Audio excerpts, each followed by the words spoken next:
There is a particular kind of vulnerability that opens first day of college, and it has less to do with the literal fact of being lost on a campus than with the deeper disorientation of arriving somewhere new as an unfinished version of yourself. And the choice to knock on a door that might not even be the right one is, in miniature, a metaphor for the entire premise of the show: the willingness to risk being wrong in order to be found.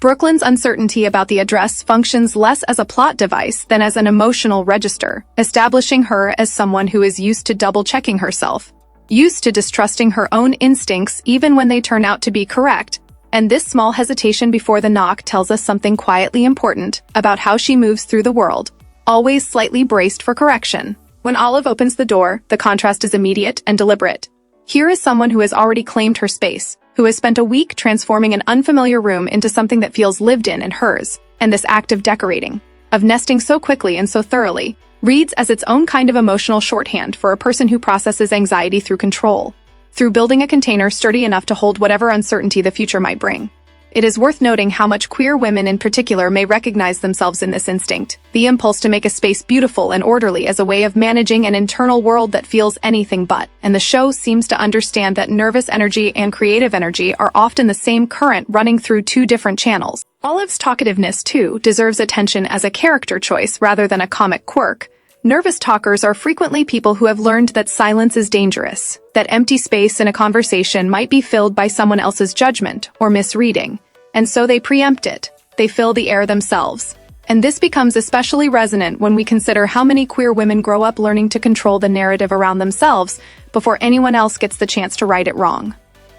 What makes the setup so effective, even before anything explicitly emotional occurs, is the way the show frames these two strangers as already fluent in a shared language of overcompensation, one through hyper-preparation of physical space, the other through hyper-preparation of speech, and their meeting becomes an unspoken recognition of kindred exhaustion, the particular tiredness of women who have spent their lives anticipating how they'll be perceived. This is where the show's real intelligence lies, not in the eventual admission of desire, but in the long runway of parallel loneliness that precedes it. The sense that both women have arrived at this shared house already fluent in the practice of managing themselves for other people, and that fluency is precisely what makes their eventual honesty with each other feel less like a spark and more like an exhale. When Olive asks her blunt, almost involuntary question, the show is not staging a seduction so much as staging a rupture in performance, a moment where the carefully maintained scaffolding of politeness and small talk suddenly cracks under the weight of something more urgent. And what's notable is that the question arrives clumsily, without finesse, because genuine vulnerability rarely arrives elegantly. It stumbles out sideways, the way real disclosures usually do, born less of confidence than of the exhausting effort of holding something in. Brooklyn's nervous response, her admission delivered with visible hesitation, captures something many queer women will recognize immediately. The way even a true and positive answer can feel like a confession. The way even now, in supposedly more accepting times, saying, "Yes, and I liked it," out loud can require an act of courage disproportionate to the simplicity of the sentence itself. This is the quiet tragedy embedded in even joyful queer narratives, that affirmation so often still travels through a body braced for rejection, that pleasure and pride can coexist with a flinch, and the show does something valuable by not smoothing over that flinch, by letting Brooklyn's answer carry both truth and tension simultaneously rather than resolving neatly into confidence. What deserves deeper cultural examination here is the specific social permission structure surrounding disclosures like this one. Women have long been allowed, even encouraged, to express intense emotional intimacy with one another under sanctioned categories: best friend, roommate, confidant, mentor. And it is precisely within these acceptable containers that deeper feelings have historically hidden, camouflaged by language that reads as platonic to a culture uncomfortable with women's desire for one another. Olive and Brooklyn's new roommate dynamic sits inside exactly this container, and the show seems aware of it, using the ordinary architecture of dorm life friendship, the late-night conversation, the immediate closeness born of shared circumstance, as the socially legible frame within which something less easily categorized can begin to surface. This is not a flaw in the storytelling, but an accurate reflection of how queer intimacy has often had to travel, wrapped inside relationships that could pass as ordinary, precisely because the ordinary version was safer to perform in public even when something else was happening underneath. Many queer women watching will recognize their own histories in this structure: the roommate who became something more, the friendship that quietly reorganized itself into love without ever formally announcing the shift, The years spent describing a relationship using vocabulary borrowed from friendship because the real vocabulary felt too exposed, too dangerous, too likely to be misread or punished. The show's decision to root this recognition in a first day of college setting is also meaningful beyond its surface convenience as a premise, because college itself functions symbolically as a liminal space, a place where identity is still wet clay, where the social surveillance of family and hometown temporarily loosens its grip, and where many queer people first experience the disorienting freedom of being unknown, of not yet having been assigned a fixed narrative by people who've watched them grow up.